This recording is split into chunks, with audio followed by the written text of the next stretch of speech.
Hello everyone, I again welcome all of you in my YouTube channel Learning Web Studies. As you all know that we are discussing that popular topic revolt of 1857. पहले part में हमने कुछ इसके causes discuss किए थे। आज हम important causes discuss करेंगे पार्ट 2 में, जिनके बिना ये वीडियो ही अधूरा है। पहले हम इसका मिलिट्री काज देखते हैं कि कौन से काजेस हुए थे। Lower salaries, difference in salaries for equal ranks, यानी ब्रिटिश एंड इंडियन सोल्जर्स एक ही पेशे का काम कर रहे थे लेकिन सैलरीज इनको डिफरेंट है। यानी अगर ब्रिटिशर्स को 10,000 मिलते थे, जो इंडियन सोल्जर्स हैं उनको 5,000 ही मिलते थे। Indian soldiers were paid 8 times less than British soldiers, यानी जो ब्रिटिश सोल्जर्स थे उनको 8 टाइम्स ज़्यादा देते थे इन इंडियन सोल्जर्स से। Lack of double batta, extra pay for special work and victory, यानी डबल बाटा का मतलब होता है अगर कोई एक्स्ट्रा काम करता था या विक्ट्री यानी कोई जंग या कोई काम जीता था तो उसको ये डबल बाटा यानी एक्स्ट्रा पेमेंट नहीं देते थे उस काम के लिए। Larger portion of Indians in the British army, यानी जो ब्रिटिश आर्मी थी इसमें लार्जेस्ट पोर्शन जो था वो इंडियन सोल्जर्स ही थे। 80% was Indian soldiers and 20% was British soldiers, यानी 80% इंडियन सोल्जर्स थे एंड 20% ही ब्रिटिश सोल्जर्स थे।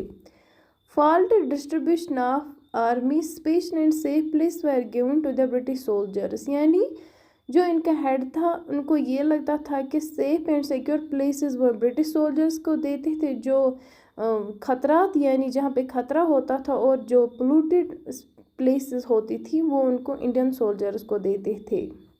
ये भी डिस्क्रिमिनेशन थी।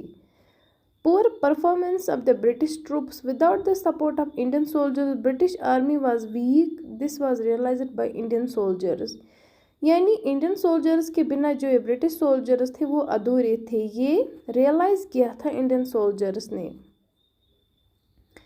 Indian ranks could not rise above सूबेदार, लेस चांस ऑफ प्रमोशन, जो इंडिया के सोल्जर्स थे ये सूबेदार से ऊपर नहीं जाते थे। सूबेदार एक मिलिट्री रैंक होती है, उसको हम गवर्नर और चीफ ऑफिसर भी बोलते हैं। Ill treatment of Indian troops, poorly fed badly houses did not bother about their sentiments, यानी जो इनको ये घर बनाते थे वो बैडली होते थे, वो अच्छे नहीं होते थे, इनको टाइम पे खाना नहीं मिलता था और ये इनको ताने देते थे इंडियन डॉग्स वगैरह वगैरह। ये इनकी फीलिंग की तरफ कोई ध्यान नहीं देते थे कि ये हर्ट मत हो जाएंगे। Indian soldiers had to serve in areas away from their homes without extra payment and additional बाटा। जैसे कि मैंने कहा है कि इंडियन सोल्जर्स को अपने घर से कहीं 20-30 किलोमीटर दूर काम करना पड़ता था, ये अपनी फैमिली से भी नहीं मिल पाते थे, इसको ये एक्स्ट्रा पेमेंट और एडिशनल बाटा नहीं देते थे, यानी इनको इस एक्स्ट्रा वर्क के लिए पेमेंट नहीं देते थे। The post office act 1854, free post facility for sipahis was also taken off, यानी जो सिपाहीज होते थे इनको पोस्ट की यानी कोई चिट्ठी वगैरह छापते थे ये उनको फ्री में लगानी पड़ती थी। ब्रिटिशर्स ने इसको भी बंद किया। Indian troops were also not allow them to keep beard and wear turbans, यानी इनको ये दाढ़ी भी नहीं रखने देते थे और वेयर टर्बन्स यानी दस्तार भी लगाने नहीं देते थे। General Service Enlistment Act 1856 by Lord Canning, it was considered taboo for Brahmins to cross the sea can cause a loss of cultural character and social respectability। ये एक इंडियन लॉ था जो इंडियन रूलर्स ने बनाया था कि जो Indian soldiers थे उनको सी ज़रूरी क्रॉस करना है, क्योंकि जो इंडियन सोल्जर्स यानी ब्राह्मण सोल्जर्स थे वो ये कंसिडर करते थे कि जो सी को क्रॉस करना उनके लिए मना यानी टैबू माना गया था because of social and religious reasons. ये वो ब्राह्मण सोल्जर्स ये थॉट लेकर चलते थे कि अगर हम सी को क्रॉस करेंगे एक इंसल्ट होती है हमारे कास्ट को। They were force to take pledge for fighting outside the country. उनको कंट्री से बाहर ये प्लेज लेना पड़ता था कि यानी हिंदुस्तान मुर्दाबाद ऐसे ही कुछ बोलना पड़ता था जो इंडियन सोल्जर्स थे। डिसरेस्पेक्ट टुवर्ड्स इंडियन ट्रूप्स, इनको ये बहुत बेइज्जती करते थे। Disloyal towards Indian soldiers, disloyal रहते थे, इनको टाइम पे खाना नहीं देते थे, इंसल्ट करते थे, फीलिंग हर्ट करते थे। Poor leaving condition for Indian soldiers, जो इनके जो देखिए अगर हम कहीं पे कोई काम करने जाते हैं तो हम अपनी ज़रूरत की सारी चीज़ें अपने साथ ले जाते थे, यानी जिसमें हमें खाना पकाना होता है, चाय बनानी पड़ती थी। अगर सोल्जर्स 20 किलोमीटर अपने घर से दूर काम करते थे तो उनको ये इक्विपमेंट भी नहीं थी कि वो सिंपल सी एक चाय बना सके वहाँ पे। Poor leaving conditions for Indian soldiers, cultural insensitivity, disrespect Indian culture and religious practices, ये इनको ताने देते हैं कि तुम्हारी रिलीजियस प्रैक्टिस ऐसी है, क्या कर रहे हो तुम लोग, बेवकूफ़ हो, इनकी कल्चर की इंसल्ट करते थे। अब हम इसका पॉलिटिकल काज देखेंगे कि पॉलिटिकल काज क्या था। Doctrine of lapse by lord Dalhousie, इसके बारे में अपनी चैनल में मैंने वीडियो अपलोड किया है तो आप जाकर देख सकते हैं। डॉक्ट्रिन ऑफ लेप्सी की वजह से जो अडॉप्टेड सन है वो ख़त्म हो गया। अडॉप्टेड सन को इन्होंने बैन कर दिया था। Awadh headed by Begum Hazrat Mahal was annexed in 1856 on charge of administration by the Britishers. जो अवध एक स्टेट थी जिसकी हेड थी बेगम हजरत महल, जो माजिद अली की विडो यानी बेवा बीवी थी, उन्होंने इस ब्रिटिशर्स ने इस अवध को अपने कब्ज़े में लिया on charge of administration by Britishers, यानी जो ब्रिटिशर्स ने इन पे चार्ज लगाए थे उसके बदले में उन्होंने अवध ले लिया। संतारा, झांसी, नागपुर, संबलपुर वर एनेक्स्ड बाय डॉक्ट्रिन ऑफ लेप्सी। इस डॉक्ट्रिन ऑफ लेप्सी की पॉलिसी की वजह से इतनी सारी स्टेट्स इन ब्रिटिशर्स के कब्ज़े में आई। Policy of subsidiary alliance by lord Wellesley, subsidiary alliance के भी बारे में अपने चैनल पे वीडियो अपलोड किए हैं तो आप जाकर देख सकते हैं। Non intervention policy, subsidy to the British for the maintenance of British army, यानी ब्रिटिशर्स इंडियन सोल्जर्स को इनको एक सब्सिडी यानी कुछ मुआवजा देना पड़ता था इनको प्रोटेक्ट करने के लिए, यानी ब्रिटिशर जो थे वो इंडियन सोल्जर्स को इंडियन पीपल को प्रोटेक्ट करते, इन रिटर्न इंडियन पीपल को इनको देना पड़ता था कुछ मुआवजा यानी पैसे वगैरह, लैंड। इंटरफेरेंस इन पर्सनल मैटर, जो ब्रिटिशर्स थे उन्होंने पर्सनल मैटर में भी ये घुस गए इन इंडियन सोल्जर्स में। Nana Saheb revolted against British because he was adopted son of Peshwa Baji Rao, Nana Saheb को भी बैन कर दिया गया थ्रोन के लिए, ये अडॉप्टेड सन था पेशवा बाजू राय का। Pension of certain rulers like Nana Saheb was stopped, जो पेंशन होती थी ये भी स्टॉप्ड कर दी ब्रिटिशर्स लोगों ने because of doctrine of lapse. The adopted son Rani Lakshmi Bai was not permit to sit on the throne, जैसे कि आप जानते हैं कि रानी लक्ष्मी बाई का अडॉप्टेड सन भी बैन कर दिया थ्रोन के लिए। Disrespect towards Mughal rulers created hostility among many people cause the revolt of 1857, ये मुगल रूलर्स को डिसरेस्पेक्ट करते थे, इसकी वजह से भी रिवोल्ट ऑफ 1857 हुआ। Abolition of Regal title like king, queen, Prince and princess, यानी रीगल टाइटल यानी इन्होंने इन मुगल रूलर्स के टाइटल भी ख़त्म कर दे कि वो अपना नाम प्रिंस और प्रिंसेस नहीं रख सकते और किंग और क्वीन नहीं रख सकते। अब हम इसका इकोनॉमिक काज देखते हैं कि क्या काज रहा था। लोअर सैलरीज, जैसे कि मैंने कहा कि लोअर सैलरी सोल्जर्स को देनी पड़ती थी, ये 18 आवर्स काम करते थे फिर भी उनको लोअर सैलरीज मिलती थी। Destruction of traditional handicrafts results in deindustrialisation which resulted in unemployment in a cheap wage, जो इंडिया के हैंडीक्राफ्ट्स एंड हैंडलूम इंडस्ट्री थी वो ख़त्म हो गई जब ब्रिटिशर्स ने यहाँ पे अपनी मशीन्स यानी इंडस्ट्रीज लाई, जो हैंडीक्राफ्ट्स थे ये अपने हाथों से फायर पॉट्स बनाते थे, वगैरह वगैरह बनाते थे, जैसे कि कॉटन कपड़े बनाते थे, सिल्क कपड़े बनाते थे। जब ब्रिटिशर्स यहाँ पे उन्होंने यहाँ पे इंडस्ट्रीज़ लाई तो उसकी वजह से जो यहाँ के लोग हैं वो अनएम्प्लॉयमेंट घूम रहे थे, क्योंकि जो मशीन होती थी वो 1 मिनट में इनको यानी 1 घंटे में इनको 10 चीज़ें देती थी। जो हाथ से बनाया जो प्रोसेस था वो लॉन्ग प्रोसेस था। जो जब मशीन्स आई तो प्रोसेस जल्दी ही होने लगी। इसकी वजह से लोग इंडस्ट्रीज़ की तरफ माइल हुए और जो इस पर अपनी रोज़ी रोटी कमाते थे वो अनएम्प्लॉयमेंट हो गई। इसकी वजह से लोगों में जोश बढ़ गया और उन्होंने रिवोल्ट ऑफ 1857 को ज्वाइन किया।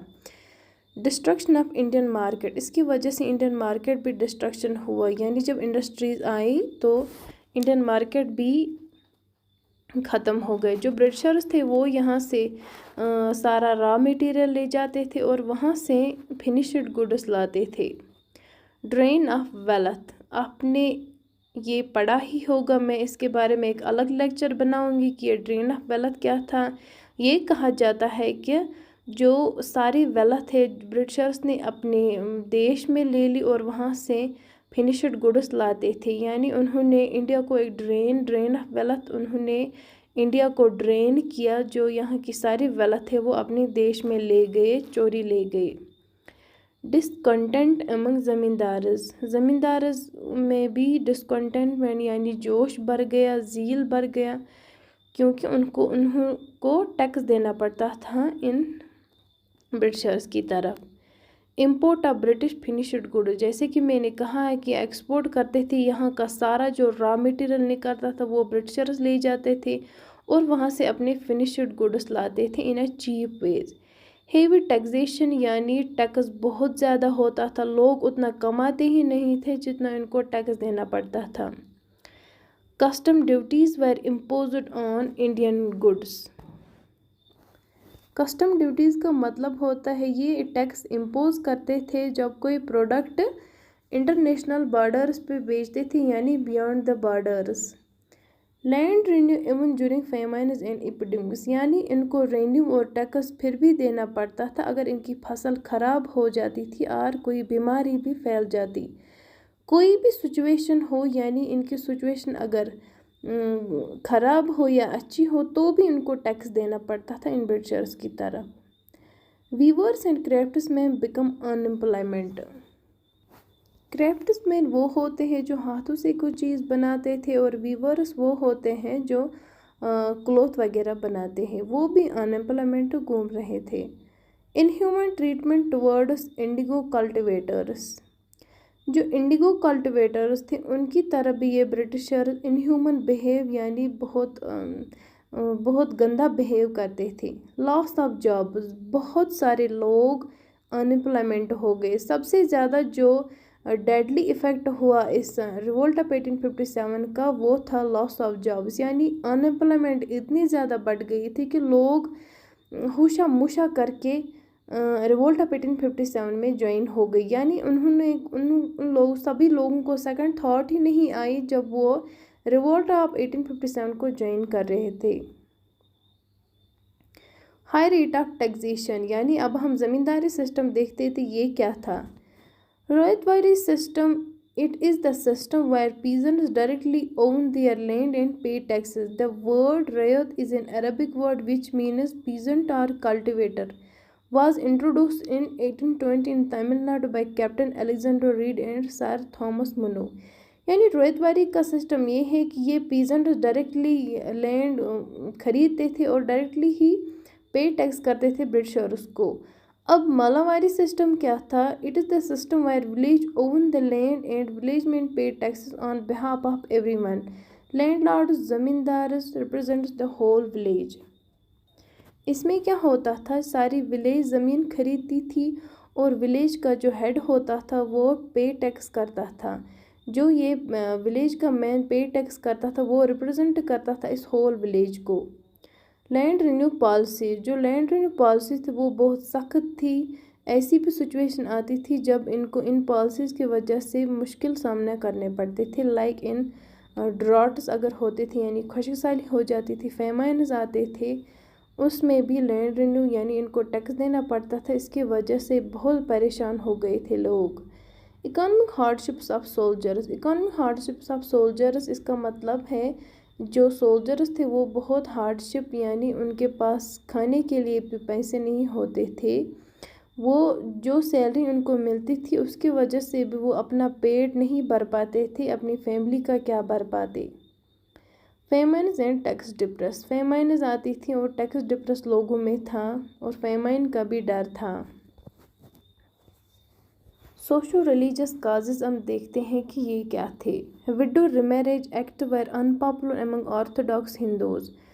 जो हिंदू सोल्जर्स थे उन्होंने विडो रिमैरेज यानी अगर किसी औरत का शौहर मर जाता था तो उसकी दूसरी शादी नहीं करते थे, ये टैबू माना जाता था इन ऑर्थोडॉक्स हिंदूज़ में। जब ब्रिटिशर्स यहाँ पे उन्होंने विडो रिमैरेज एक्ट यानी उन्होंने ये एक्ट बनाया कि जो एक बेवा औरत होती उसकी रिमैरेज यानी दोबारा से शादी हम कर सकते हैं। Forcefully conversion to Christianity. ये फोर्सफुली लोगों को क्रिश्चियनिटी में कन्वर्ट करते थे। वुमेन एजुकेशन, क्योंकि ऑर्थोडॉक्स जो हिंदूज थे वो एक औरत को बाहर नहीं निकलते थे, जैसे कुरान पाक में जिक्र किया गया है, यानी जो 1400 साल पहले जो औरतें होती थी उनको ज़िंदा दफन किया जाता था। वैसे ही जो ऑर्थोडॉक्स हिंदूज हैं ये वुमेन को ज़्यादा इम्पोर्टेंस नहीं देते थे। ये कहते थे कि वुमेन बाहर नहीं जा सकती है, इसको कोई और नहीं देखना चाहिए, वुमेन एजुकेट नहीं होनी चाहिए। जब ब्रिटिशर्स आए उन्होंने वुमेन को एजुकेशन देना स्टार्ट किए। ये इसकी वजह से भी जो बहुत हिंदूज हैं वो इन ब्रिटिशर्स के ख़िलाफ़ हो गए हैं। एंटी सती रेजोल्यूशन। ये जो रेजोल्यूशन है ये मेरे हिसाब से जो ब्रिटिशर्स उन्होंने अच्छा काम किया था, क्योंकि जब किसी औरत का शौहर मर जाता था तो इस औरत को ज़िंदा ही जलाते थे इस अपने शौहर के साथ। ये एक इनह्यूमन प्रैक्टिस थी जो ये हिंदूज़ करते थे। मेरी हिसाब से इन ब्रिटिशर्स ने ये अच्छा ही काम किया है। आपको क्या लगता है? आप कमेंट सेक्शन में मुझे ज़रूर बोलना है कि आपको एंटी सती रेजोल्यूशन कैसी लगी जब ब्रिटिशर्स ने इसको इंडिया में आकर ख़त्म किया। ये एक इनह्यूमन रेजोल्यूशन थी। Social stratification. Social stratification is a division of people on the basis of age, gender, sex, colour, ethnicity, education, power etcetera. Decline of Indian leaders. जो इंडियन लीडर्स थे वो ज़्यादा नहीं जानते थे। जो ब्रिटिशर्स थे वो वेल इक्विप्ड थे, वेल ट्रेनड थे, उनको बात करनी आती थी, लोगों को बातों में फंसाना आता था। जो इंडियन लीडर्स थे वो कम ही जानते थे, वो ज़्यादातर अपना जो ज़िंदगी थी वो लड़कियों में ही बसाते थे। यानी अगर हम इंडियन रूलर्स की बातें करेंगे तो एक एक रूलर की 100 बीवियाँ थी।